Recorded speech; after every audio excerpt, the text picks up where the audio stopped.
పని మొదలుపెడతాం, అది అందరికీ మంచి చేస్తుందని నమ్ముతాం. అవును, ఖచ్చితంగా. కానీ తీరా ఆ పని సగానికొచ్చేసరికి లేదా ఆ దాదాపు పూర్తయ్యే సమయానికి అందులో మనమనుకున్న అసలు ఉద్దేశ్యం చచ్చిపోయి హ్మ్, కేవలం మన అహంకారం, మన పంతం మాత్రమే మిగిలితే. హ్మ్. అది చాలా ప్రమాదకరమైన పరిస్థితి. ఎందుకంటే పని జరుగుతున్నట్లే కనిపిస్తుంది, కానీ దాని వెనుకున్న ఆత్మ నశించిపోతుంది. కరెక్ట్. గమ్యం కంటే ఆ గమ్యాన్ని నేను చేరుకున్నాను అనే అహమే పెద్దదైపోతుంది. సరిగ్గా చెప్పారు. ఈనాటి మన లోతైన విశ్లేషణ ఆధార మూలాల గుండా ఒక అద్భుతమైన ప్రయాణానికి స్వాగతం. నమస్కారం. దీన్నే మనం మోడర్న్ బిజినెస్ భాషలో సంక్ కాస్ట్ ఫాలసీ అంటాం కదా. అంటే ఒక ప్రాజెక్ట్ ఫెయిల్ అవుతోందని తెలిసినా సరే అందులో అప్పటికే చాలా డబ్బు, సమయం పెట్టేశాము కాబట్టి అవునవును. మన ఈగో అడ్డొచ్చి దాన్ని ఆపలేకపోవడం. ఈరోజు మనం మాట్లాడుకోబోయే ఆధారమూలాల్లో చరిత్రలో అత్యంత ఆదర్శవంతుడైన ఒక రాజుకు సరిగ్గా ఇలాంటి పరిస్థితే ఎదురైంది. పృథుమహారాజు కథలో మనం మాట్లాడుకోబోయే ఘట్టం ఇదే. రైట్. గత విశ్లేషణలో ఆయన భూమిని ఎలా పునరుద్ధరించాడు, సమాజాన్ని ఒక దారిలో ఎలా పెట్టాడో చూశాం. అంతా బాగుంది అనుకున్న సమయంలో ఒక గొప్ప యజ్ఞం మొదలుపెట్టాడు. అవును. కాని అక్కడే ఒక ఊహించని పరీక్ష ఎదురైంది. ఆ పరీక్ష ఏమిటంటే, ఒక మనిషి సాధించిన విజయాలు అత్యున్నత స్థాయికి చేరినప్పుడు ఆ విజయమే అతనికొక అదృశ్యమైన శత్రువుగా ఎలా మారుతుంది అనేది. ఓ వావ్! పృథుమహారాజు రాజ్యంలో శాంతిని నెలకొల్పిన తర్వాత ప్రజల శ్రేయస్సు కోసం, ప్రకృతి సమతుల్యత కోసం ఒక గొప్ప యజ్ఞాల పరంపరను ప్రారంభించాడు. కాని ఇక్కడ మనం ఆ యజ్ఞవేదికను గమనించాలి. ఒక చక్రవర్తి, అది మొత్తం భూమండలాన్ని తన ఆధీనంలోకి తెచ్చుకున్నవాడు చేసే యజ్ఞం అనగానే మనకు ఏమేం ఊహల్లోకొస్తాయి? సహజంగానే విపరీతమైన ఆడంబరం. అంటే ఎక్కడ చూసినా బంగారం, వజ్రాలు, రత్నాలు, ఇలా తమ రాజసాన్ని, సంపదను ప్రదర్శించడానికి ఒక అవకాశంలాగా అనుకుంటాం కదా. అవును. కానే పృథుమహారాజు యజ్ఞవేదిక అలా లేదు. మూలాలు ఆ దృశ్యాన్ని చాలా నిరాడంబరంగా వర్ణించాయి. అదెలా? అత్యంత ప్రశాంతమైన విశాలమైన ప్రదేశమని. అక్కడ బంగారు స్తంభాలు లేదు, సాధారణమైన చెక్క స్తంభాలు నిలబెట్టబడి ఉన్నాయి. పవిత్రమైన అగ్నిహోత్రాలు ప్రశాంతంగా వెలుగుతున్నాయి. చుట్టూ కూర్చున్న మునులు అత్యంత ప్రశాంతంగా ఉన్నారు. అంటే ఒక రకమైన పవిత్రత కనిపిస్తోంది అక్కడ. కరెక్ట్.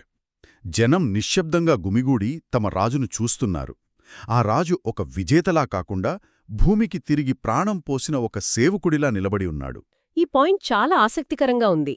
అపరిమితమైన వనరులు చేతిలో ఉన్నప్పుడు కూడా ఆడంబరాలకు పోకుండా ఉండటమంటే అది పైకి కనిపించే సింప్లిసిటీ కాదు, అది ఆయన ఆలోచనా విధానానికి అద్దం పడుతోంది. అవును, ఖచ్చితంగా. ఈ సమర్పణ నాది కాదు, ఇది ధర్మానికి చెందినది అని పృథుమహారాజు అగ్ని ముందు నిలబడి చెప్పటం వింటుంటే ఆయన తనును తాను ఒక పాలకుడిగా కన్నా ఒక నిమిత్తమాత్రుడిగా భావించాడని అర్థమవుతోంది. ఎగ్జాక్ట్లీ. ఇక్కడ మనం గమనించాల్సిన అద్భుతమైన విషయమేమిటంటే, పాలకుడు తన సాధనను, తన కష్టాన్ని తన సొంత విజయంగా కాకుండా ధర్మానికి ఆపాదించడం. రైట్. నాయకత్వంలో నిగ్రహానికి, వినయానికి ఇది అసలైన ఉదాహరణ. కాని ఇక్కడే ఒక మానసికమైన చిక్కుముడి ఉంది. అదేంటి? అన్నీ ఎంత సామరస్యంగా, ఎంత పవిత్రంగా జరుగుతున్నాయనిపించినా గొప్ప విజయాలకు, ముఖ్యంగా పవిత్రమైన విజయాలకు ఎప్పుడూ ఒక సూక్ష్మమైన నీడ ఉంటుంది. పృథుమహారాజు చేస్తున్న ఈ యజ్ఞం యొక్క కీర్తి లోకమంతా వ్యాపించింది. అది ఎంతలా పెరిగిందంటే సాక్షాత్తు దేవరాజైన ఇంద్రుడులాంటి వారిలో సైతం కలవరాన్ని పుట్టించింది. ఇంద్రుడు అంటే దేవతల రాజు. అవును. తనకంటే గొప్పవాడు ఎవరైనా తయారవుతున్నారా అన్న భయం ఇంద్రుణ్ణి ఆవరించింది. ఒక్క నిమిషం ఆగుదాం. ఇక్కడ నాకొక పెద్ద సందేహం వస్తోంది. చెప్పండి. ఇంద్రుడు అంటే దేవుళ్ల రాజు కదా.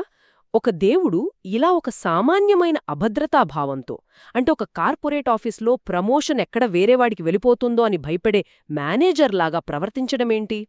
అవును. నాకైతే ఇది కొంచెం వింతగా, ఆశ్చర్యంగా అనిపిస్తోంది.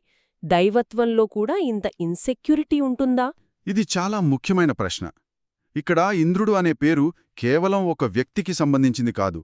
ఓ. అది ఒక పదవి, ఒక స్థానం. అధికారం ఎక్కడైతే ఉంటుందో దాని చుట్టూ ఆ అధికారాన్ని కోల్పోతామేమో అన్న అభద్రతాభావం ఎప్పుడూ తిరుగుతూనే ఉంటుంది. అంటే ఆ స్థానానికి ఉన్న లక్షణమది. కరెక్ట్. ఎవరైనా ఒకరు నిస్వార్థంగా ఎంతో గొప్పగా ఒక పనిని చేస్తున్నప్పుడు చుట్టుపక్కల ఉన్నత స్థానాల్లో ఉన్నవారిలో తమ ఉనికి ఎక్కడ మరుగున పడిపోతుందో అన్న భయం కలగడం ఆధిపత్య స్వభావం. వావ్, నిజమే. పృథుమహారాజు యజ్ఞం పరిపూర్ణత వైపు సాగుతోంది. దానికి ప్రతీకగా ఒక పవిత్రమైన అశ్వాన్ని అంటే గుర్రాన్ని అత్యంత జాగ్రత్తగా సంరక్షిస్తున్నారు. అశ్వం కదా. అవును, అది రాజు యొక్క అధికారాన్ని, ఆ యజ్ఞం యొక్క పవిత్రతను సూచిస్తుంది. ఆ అశ్వం ఉంటేనే యజ్ఞం పూర్తవుతుంది. అంటే ఆ అశ్వం ఆ యజ్ఞానికి ప్రాణం లాంటిదనమాట. ఎగ్జాక్ట్లీ. అయితే ఒక ఉదయం ఆ గుర్రం కనిపించకుండా పోతుంది కదా. అవును. ఇక్కడే అసలైన ఆసక్తికరమైన విషయముంది. అంత పకడ్బందీగా కట్టుదిట్టమైన భద్రత మధ్య జరుగుతున్న ఒక మహాయజ్ఞంలో రాజు అధికారాన్ని సవాలు చేస్తూ ఒక గుర్రాన్ని ఎత్తుకుపోవడమంటే మామూలు విషయం కాదు. అస్సలు కాదు. అసలు ఇలాంటి పవిత్ర కార్యానికి ఆటంకం కలిగించే ధైర్యం ఎవరికి ఉంటుంది? ఒక్కసారి ఆ సభలో పరిస్థితి ఊహించుకుంటేనే ఉత్కంఠగా ఉంది. ఆ వాతావరణం చాలా ఉద్రిక్తంగా మారుతుంది. ఒక యువభటుడు ఆయాసపడుతూ పరిగెత్తుకుంటూ వచ్చి రాజు ముందు నిలబడి ఆ వార్త చెబుతాడు. మహారాజా, అశ్వం కనిపించడం లేదు అని. ఆ క్షణం సభ అంతా నిశ్శబ్దమైపోతుంది కదా. అనిశ్శబ్దం ఎంత భయానకమైనది అంటే అక్కడ ఉన్న మునులు, సామాన్య ప్రజలు ఊపిరి పీల్చుకోవడం కూడా ఆపేశారు. పృథుమహారాజు కూడా కాసేపు ఏమీ మాట్లాడడు. ఆ తర్వాత ఆయన అడిగిన ప్రశ్న ఆ పరిస్థితికి ఒక కొత్త కోణాన్నిస్తుంది. ఏమని అడిగాడు? సమస్త ప్రాణుల శ్రేయస్సు కోసం చేసే ఈ కార్యానికి ఆటంకం కలిగించేది ఎవరు అని ప్రశ్నిస్తాడు. రైట్. అప్పుడు ఒక వృద్ధ ముని ఎంతో నెమ్మదిగా ఒక మాట అంటాడు. రాజా, బాహ్యమైన అగ్ని స్వచ్ఛంగా ఉన్నప్పటికీ అంతర్గత అగ్నిని ఎప్పుడూ గమనిస్తూ ఉండాలి అని హెచ్చరిస్తాడు. ఇది చాలా గంభీరమైన మాట. అవును. అంటే బయట మనం చేసే పనులు ఎంత పవిత్రంగా ఉన్నా ఆ క్రమంలో మనలో లేదా మన చుట్టూ కలుషితమైన ఆలోచనలు పుడుతున్నాయేమో సమీక్షించుకోవాలి అని ఆ ముని చెబుతున్నాడు. కరెక్ట్. మీరు సరిగ్గా అర్థం చేసుకున్నారు. ఆ తర్వాత గుర్రాన్ని ఎవరు దొంగిలించారో తెలుసుకోవడానికి ఆ వేట మొదలవుతుంది కదా. భటులు అడవి మార్గాల్లో దుమ్ము రేపుకుంటూ వాళ్లని వెంబడిస్తారు. అవును. ఇది సాధారణ దొంగతనం కాదు. తీరా చూస్తే ఆ గుర్రాన్ని ఎత్తుకుపోతున్న వ్యక్తి ఒక సన్యాసి వేషంలో ఉంటాడు. ఇదెలా ఉందంటే మనల్ని మోసం చేసే సైబర్ క్రిమినల్స్, బ్యాంక్ మేనేజర్ లాగానో పోలీస్ లాగానో అత్యంత నమ్మకమైన ముసుగు వేసుకుని వచ్చినట్లుంది. భలే చెప్పారు. ఆ పోలిక చాలా ఖచ్చితమైనది. దీన్ని మనం విశాల దృక్పథంతో చూస్తే తప్పు చేసేవారు, ముఖ్యంగా పెద్ద స్థాయి వాళ్లు ఎప్పుడూ ధర్మం అనే భాష వెనకే దాక్కుంటారు. నిజమే. ఇంద్రుడు ఆ అశ్వాన్ని దొంగిలించడానికి ఎంచుకున్న వేషం ఒక సన్యాసిది. స్వార్థం కోసం పవిత్రమైన చిహ్నాలను వాడుకోవడం అత్యంత బాధాకరం. చాలా విచారకరమదే. పైకి సన్యాసిలా కనిపించినా మనసులో అసూయ ఉంటే ఆ వేషం కేవలం ఒక ముసుగు మాత్రమే. ఆ వేషం చూసి భటులు కూడా ముందుకు కొంచెం తటపటాయిస్తారు. అవును కదా. ఎందుకంటే ఆ సమాజంలో సన్యాసుల పట్ల ఉండే గౌరవం అలాంటిది. మోసం ఎప్పుడూ ఇలాంటి గుడ్డి గౌరవాన్ని ఆసరాగా తీసుకుంటుంది. ఖచ్చితంగా. అయితే భటులు ఎలాగోలా గుర్రాన్ని తిరిగి తీసుకొస్తారు. కాని అప్పటికే ఆ యజ్ఞపు ప్రశాంత వాతావరణం దెబ్బతింటుంది. నా ప్రశ్న ఏమిటంటే, పృథు మహారాజు స్పందన ఎలా ఉంటుంది? ఆయన చక్రవర్తి కదా. ఆయనకు కోపం రాదా? తన పవిత్ర కార్యానికి ఆటంకం కలిగించిన వాడిని శిక్షించాలన్న ఆవేశం రాదా? ఖచ్చితంగా వస్తుంది. పృథుమహారాజుకు తీవ్రమైన కోపం వస్తుంది. అయితే అది వ్యక్తిగత అవమానం వల్ల వచ్చిన కోపం రాదు. మరి ఎలాంటిది? ఒక పవిత్ర కార్యం మోసంతో భంగం వాటిల్లిందనే బాధ అది. ఆయన నిశ్శబ్దంగా అగ్ని ముందు నిలబడి ఉంటాడు కాని ఆయన చేతిలో ఒక శక్తివంతమైన ధనుస్సుంటుంది. ధనుస్సు? ఓ అవును. ధర్మం మీద దాడి జరిగిందనే ఆగ్రహమది. ప్రజలు, మునులు అందరూ ఉత్కంఠగా చూస్తుంటారు. దాన్ని నేనర్థం చేసుకోగలను. కాని ఇక్కడే ఒక ట్రాప్ ఉంది కదా. ఏంటది? అక్కడున్న పురోహితులకు విపరీతమైన కోపమొస్తుంది. వాళ్లు పృథు మహారాజుతో ఏమంటారంటే, యజ్ఞానికి ఆటంకం కలిగించిన వాడిని మన మంత్రశక్తితో ఇక్కడే నాశనం చెయ్యాలి అంటారు. అవును. అంటే వాళ్ల ఉద్దేశ్యంలో ఆచారానికి భంగం కలిగించిన వాడిని నాశనం చేయడమే ధర్మం. వాళ్లు ఆచారాన్ని, ధర్మాన్ని ఒకటే అనుకుని కన్ఫ్యూజ్ అవుతున్నారా? మీరు సరిగ్గా ఆ మానసిక సంఘర్షాన్ని పట్టుకున్నారు. పురోహితులు ఆవేశంలో ఉన్నారు. వాళ్ల దృష్టిలో యజ్ఞమనేది ఒక యాంత్రికమైన ఆచారం. అది ఎలాగైనా పూర్తి కావాలి, అడ్డువచ్చిన వాడిని నాశనం చేయాలి. ఇది చాలా భయంకరమైన పరిస్థితి.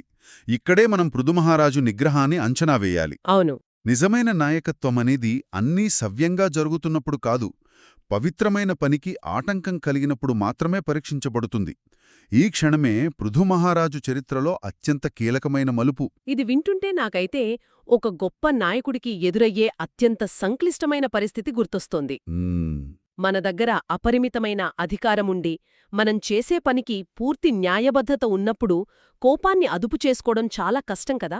చాలా కష్టం. ఇప్పుడు పృథుమహారాజు ధర్మాన్ని రక్షిస్తాడా లేక ధర్మరక్షణ అనే పేరుతో తన వ్యక్తిగత కోపానికి లొంగిపోతాడా? ఆ ఉద్రిక్త వాతావరణంలో అందరూ పృథుమహారాజు బాణం వేస్తాడని ఎదురుచూస్తున్న సమయంలో సృష్టికర్త అయిన బ్రహ్మదేవుడు మరియు ఇతర గొప్ప మునులక్కడికి చేరుకుంటారు. ఓ, బ్రహ్మదేవుడు స్వయంగా వస్తాడా? అవును. వారు జోక్యం చేసుకుని పృథుమహారాజుకు ఒక అత్యున్నతమైన సూచన చేస్తారు. వారు ఏమంటారంటే, రాజా ఆగు. ధర్మం కోసం మొదలైన ఈ యజ్ఞం ఇప్పుడు అహంకార పోరాటంగా మారకూడదు. కాని ఆపడమెందుకు? ఇంద్రుడు చేసింది ముమ్మాడివి తప్పే కదా. పృథుమహారాజు 100% కరెక్ట్ గదా. నిజమే. తప్పు చేసిన వాడికి శిక్ష పడాల్సిందే కదా. అలాంటప్పుడు బ్రహ్మ వచ్చి ఎందుకు ఆపుతున్నాడు? నాకైతే ఈ లాజిక్ కొంచెం మింగుడు పడటం లేదు. ఇక్కడే అసలైన ఉన్నతమైన సలహా దాగి ఉంది. బ్రహ్మ అడిగే ప్రశ్నలు గమనించండి. చెప్పండి. లెక్క ప్రకారం యజ్ఞాలు పూర్తి చేయడం గొప్పదా, లేక అంతర్గత స్వచ్ఛత గొప్పదా?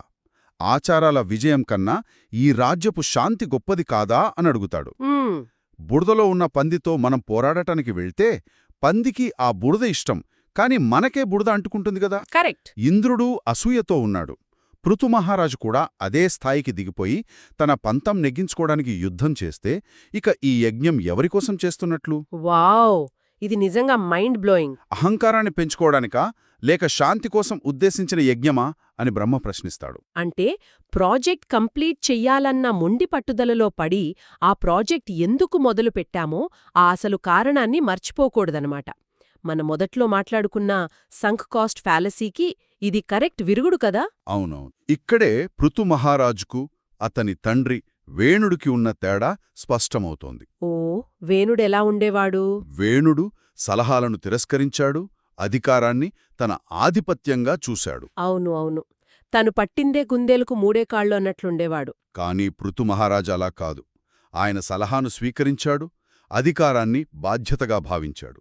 ఒక నాయకుడు ఎప్పుడు దాడి చేయాలో తెలుసుకోవడం కంటే ఎప్పుడు వెనక్కి తగ్గాలో తెలుసుకోవడం చాలా గొప్ప విషయం. నిజమే.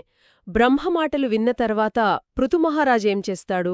ఆ దృశ్యం ఎలా ఉంటుంది? అది చరిత్రలోనే ఒక గొప్ప క్షణం. పృథుమహారాజు నెమ్మదిగా తన చేతిలో ఉన్న ధనుస్సును దించుతాడు.